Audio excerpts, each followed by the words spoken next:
Hey kids, join us in Omaha this July. Check out Blaggards.com for more details. We'll have sign-up information very soon.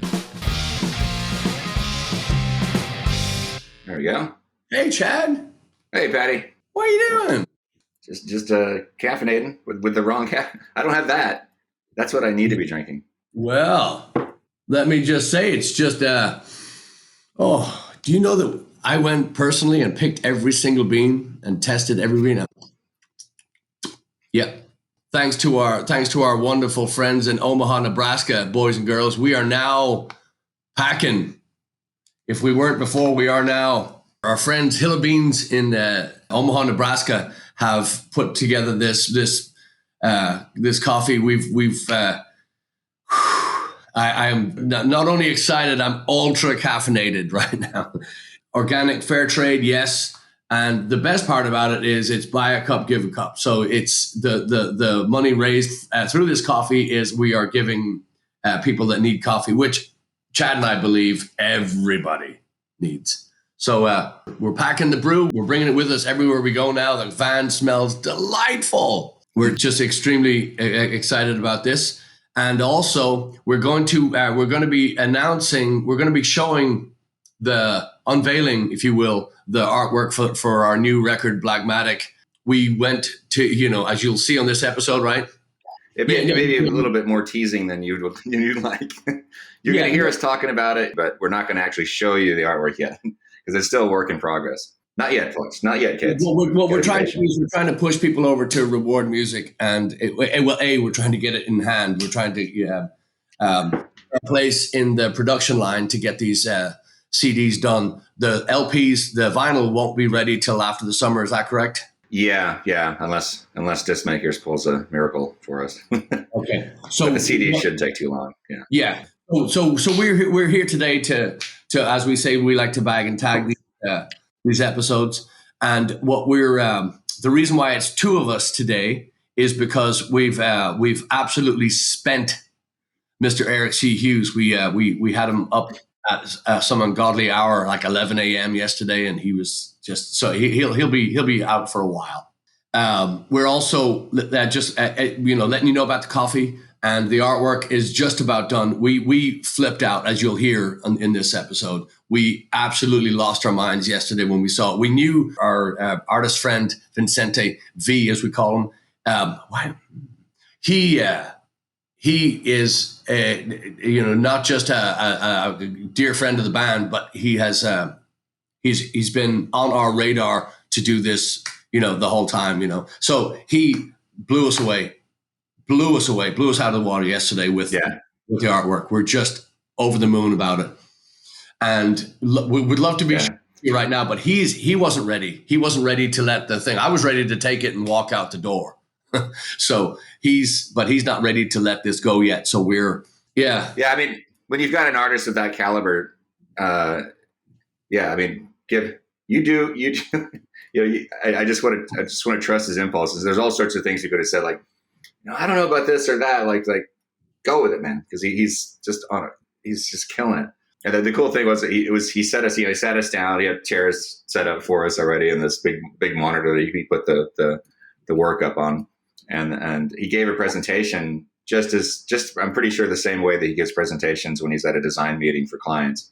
It was almost like an episode out of Mad Men. It was like really passionate delivery, and he was explaining the whole philosophy behind why he was doing the direction that he went with it, and pointing out things in the songs that I don't think any of us had even thought about, and the connection between all the songs on the record.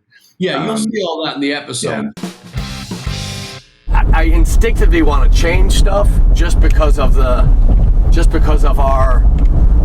attention to detail and the amount of time that we put into the record, and you know what I mean? Right.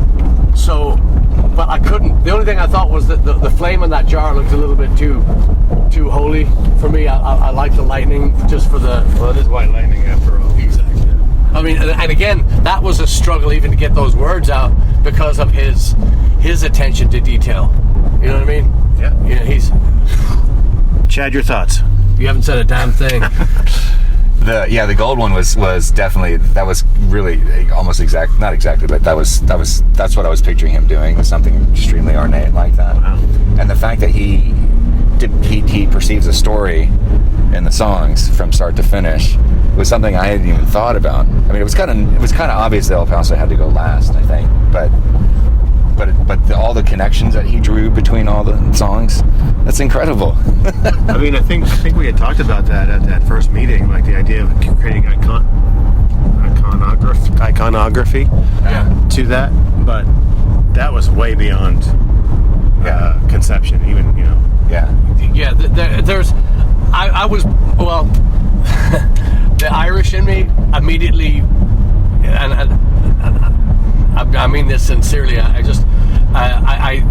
when I saw the gold one, I said, I don't know if the album lives up to this. I mean, that was the first thing I thought. And the more I looked at it, the more I saw so much personality, because V and I have talked many times about this record, and about for those who don't know, he made our t-shirt, the one with the silhouettes in the forest. Yes. And it's good. It's a big skull overall. Of course, when we all freaked out over that, you know, I offered to pay him, and I said, you know, I'm handing him money, and he goes, no, I just want to design your record. So the day has come, and I could not be happier for, you know, to have somebody of that caliber do something like that, and then to be seriously floored when I saw, because I was not expecting. We don't know. We just know it's going to be great.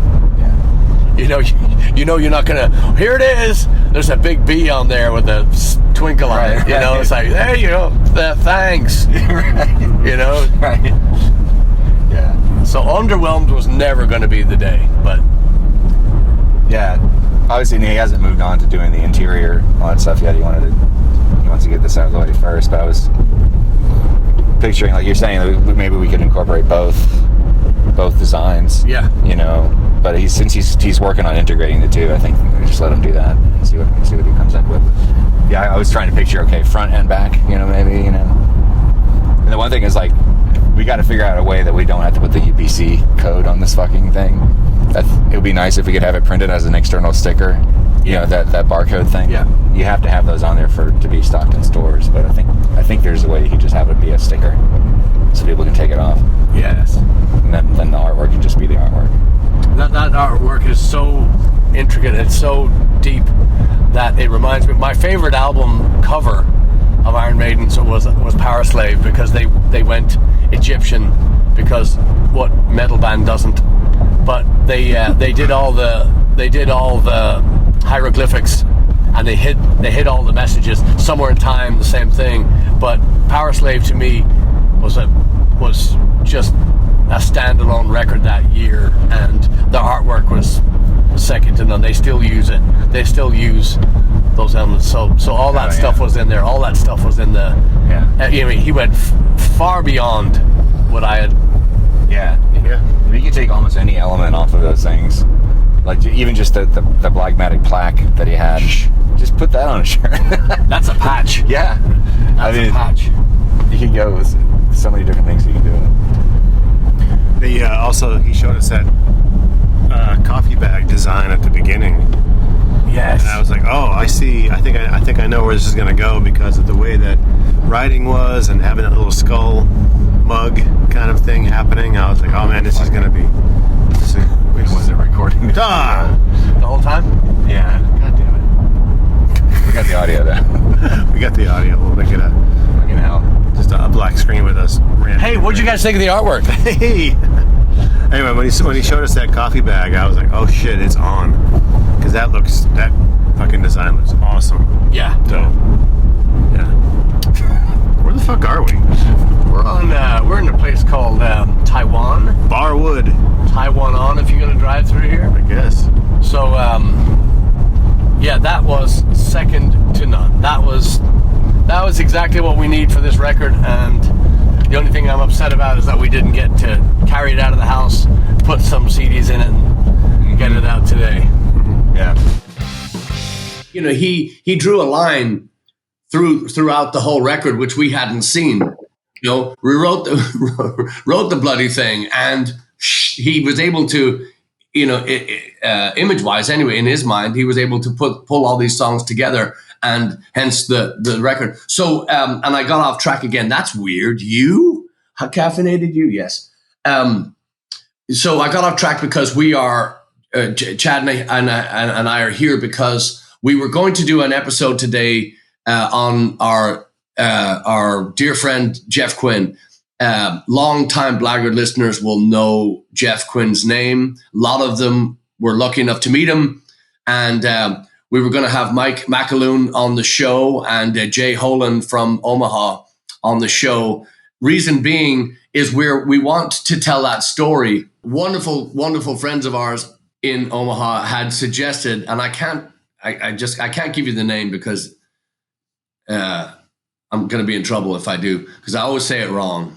I got a call and said, hey, you know what a great episode would be is to talk about the Jeff Quinn story and give that A to B or A to Z even, you know, just go through the timeline, which is, it's a tremendous story in itself.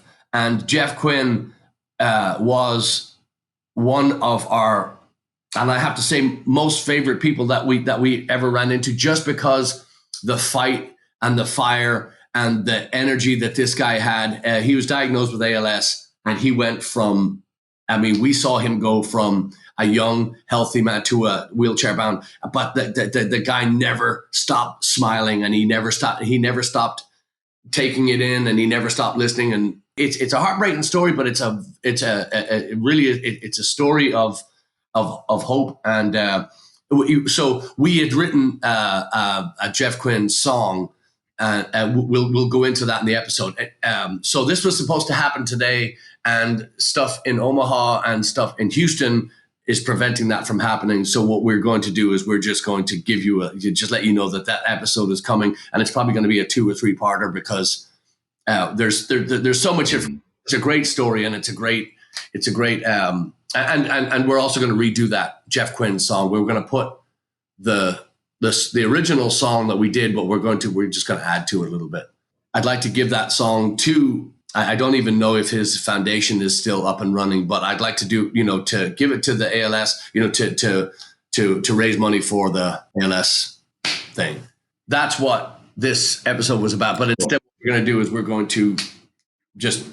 just going to tell you a little bit about our brew. And if you're a coffee drinker, you're going to like it. If you're not a coffee drinker, you're going to love it. So why? We also have a ton of announcements coming too. We've got a lot of stuff. September is going to be, I think, one of the busiest months we've had.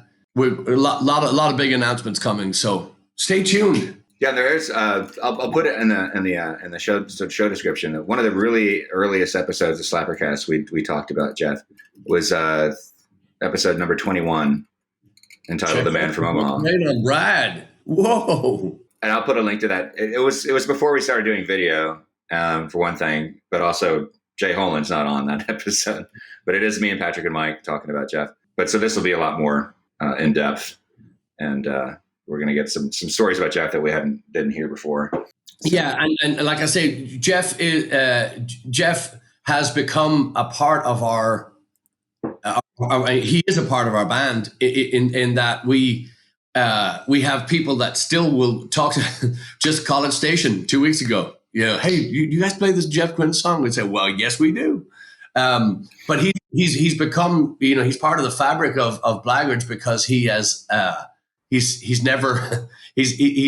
just made an impact on the people that met him. And then when we told the story and when we would introduce him at shows or when we in Nebraska, it was just a marvel. And Weston, Missouri too, his family, Bill and Ann, his mother, you know, mother and father, they'll come see us in Weston, Missouri. They'll, you know, it's just never ending. And the reason why we have Jay on is because the first time we met Jay was when we got off the airplane, when we went up to do the benefit for, you know, Jeff's ALS Foundation, and we just walking through the airport. People we'd never met before met us off the thing. They had rented us a van.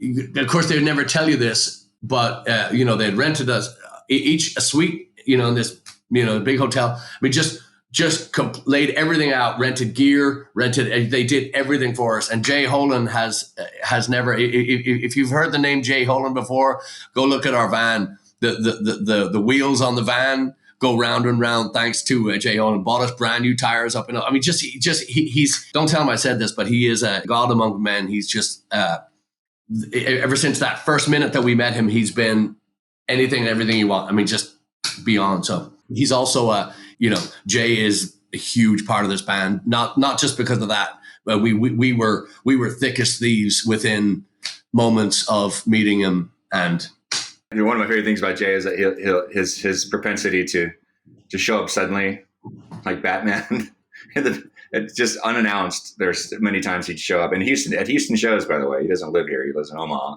I'd see this J-shaped figure in the dark figure in the back. Is that Jay? I go, hey, it's Jay. What? And Vegas, great memories. Houston, doesn't matter. It doesn't matter. He just, he'll look at the calendar, he'll look at the map, and he goes, yeah, I can make that, and he'll obey. Mm-hmm. And Ted Tabaka, Jeff Falk, Jamie Ward, all these friends of his that became, Jamie and Aaron Ward came to Ireland with us. They've shown up in Houston, unannounced. It's just this family tree, if you will, of Omaha has spread, and it's never ending. And we're so grateful. That's why we wanted to put. And again, our friend in Omaha that gave us this idea. I'm gonna, Chad, edit all this out because I don't want to give any thanks to him because what have they done for us? Besides coffee and house concerts and also I'm going to show you on next week's episode. I'm going to show you Cooking with Max, a new cookbook for kids. If you like to cook with your kids, not cook your kids. I know what you're thinking in Dallas. Let's spoil our children. No, I've got a cookbook I want to show you, and I'll give you the information. But anyway, so this is nearly as long as the bloody episode. So anyway, we're extremely, extremely grateful to all of you for listening and for checking it out and, doing your thing. We've got a lot of stuff coming up. We're really excited about it. And BLAGMATIC is going to be physically in your hands very, very, very soon. So we're ecstatic. So yes, we are. All right. No, that was episode number 120. We will see you in the bag, as they say.